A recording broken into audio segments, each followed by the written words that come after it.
Hey there, I'm going to do an unboxing on these filters because I found out they aren't going to fit my air purifier. And so it comes as a 2-pack with extra black filters. So here on the front, this does peel off, so you can replace these. And they do grab hair and everything really easily. You do have the pull tabs here, so to help you get it in and out.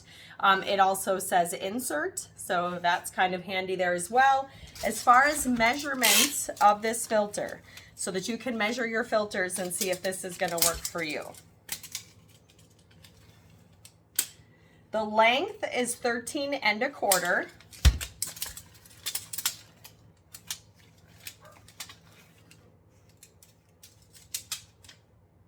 The width is going to be 10 3/4. The thickness is going to be 1 1/2.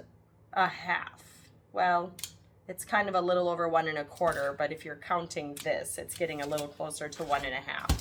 So hopefully that's helpful for you. If you're looking for this style filter, you have the honeycomb, and you can hear the little beady things inside, and then you've got the white filter here with this nice covering. And we have ones like this on our air purifier just to help stop some of that dust from getting into the filter, like the dog hair and things like that. So filters are definitely handy with those air purifiers.